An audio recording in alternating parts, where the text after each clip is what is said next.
મળે કે ના મળે, મારે ભક્તિ તમારી કરવી. મળે કે ના મળે, મારે ભક્તિ તમારી કરવી છે.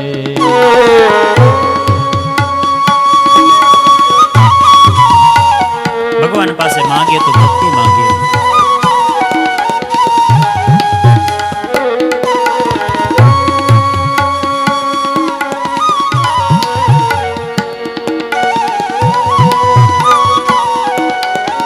નિસ્વાર્થ ભક્તિ.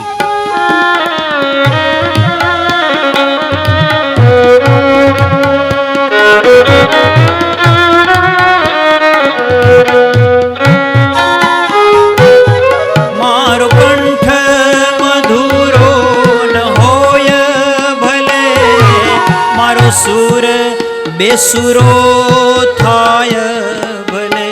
મારો કંઠ મધુરો ન હોય ભલે, મારો સુર મારો જેવો અવાજ છે એવો છે. હોય ભલે, મારો કંઠ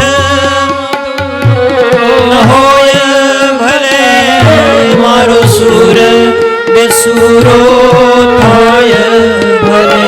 મારો કંઠ મધુરો ન હોય ભલે, નાદ નવાસની બેસુરો થાય ભલે. શબ્દો મળે કે ના મળે, મારે કવિતા તમારી લખવી છે. શબ્દો મળે કે ના મળે, મારે કવિતા તમારી મેવા મળે કે ના મળે, મારે સેવા તમારી કરવી છે. મેવા મળે બીજું બધું ભલે છૂટી જાય, મારે સેવા ન છૂટે. મારી સેવા તમારી કરવી છે. મુક્તિ મળે કે ના મળે, મારે ભક્તિ તમારી કરવી છે. મુક્તિ મળે કે ના મળે, મારે ભક્તિ તમારી કરવી છે.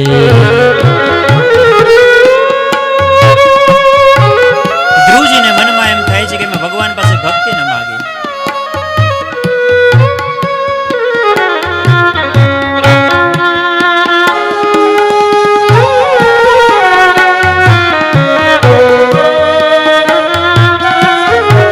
એ ભગવાન દુનિયામાં બધા ભલે મળે, પણ તારો સાથ ન છૂટે એવી કૃપા કરજે.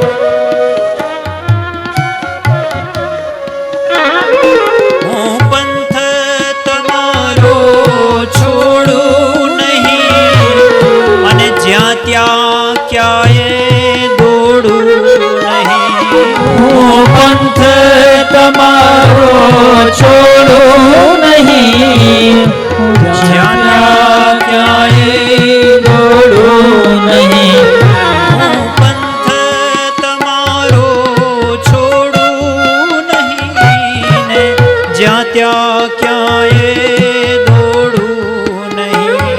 હું પંથ તમારો છોડું નહીં, જ્યાં ત્યાં ક્યાંય દોડું નહીં. પુણ્ય મળે કે ના મળે, મારી પૂજા તમારી કરવી છે. અને પુણ્ય મળે કે ના મળે, મારી પૂજા તમારી કરવી છે. મારે પૂજા તમારી કરવી છે. મારી પૂજા તમારી કરવી. ધ્રુવજીને મનમાં એક વસવસો રહી ગયો કે ભગવાન મેળા પણ મેં ભગવાન પાસે ભક્તિ ન માગી. ભગવાન દુર્લભ નથી, ભક્તિ દુર્લભ છે. અને પછી 36,000 વર્ષ સુધી ધ્રુવજીનું રાજ્ય રહ્યું છે.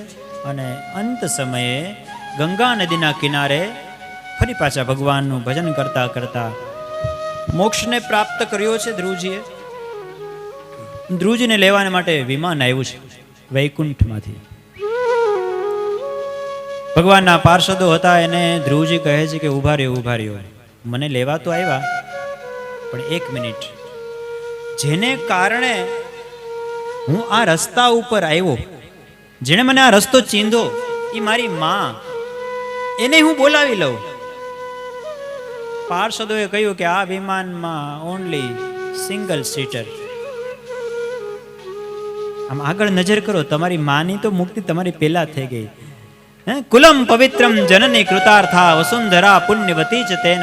તમારા જેવા દીકરાને જન્મ આપે ને એની માની તો શું વાત કરવી. જનની જન તો ભક્ત જણ, એને તો પહેલા મોક્ષ થઈ ગયો. જો આગળ વિમાન જાય એમાં તમારા માતાજી બેઠા છે.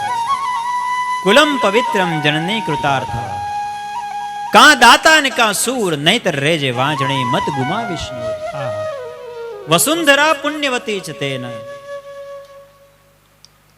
જેના ઘરમાં આવો ભક્ત જન્મે છે ને એની 71 પેઢી તરી જાય છે. કુળ 71 તાર્યા રહે. એટલે એવું સુંદર મજાનું આ ધ્રુવ ચરિત્ર છે. અને એમ કહેવાય છે કે જ્યારે ધ્રુવજી અંત સમયે જે ગંગા નદીના કિનારે તપ કરતા હતા તો થોડુંક ડિસ્ટર્બન્સ થતું ગંગાના પ્રવાહને કારણે, થોડોક અવાજ વધારે આવતો હતો. એટલે ધ્રુવજી ઊભા થઈ ગયા કે હું અહીંયા નહીં, બીજે ક્યાંક તપ કરવા જાઉં. તો માં ગંગાએ કહ્યું કે અરે ધ્રુવજી તમે જાઓ માં, હું શાંત થઈ જાઉં છું.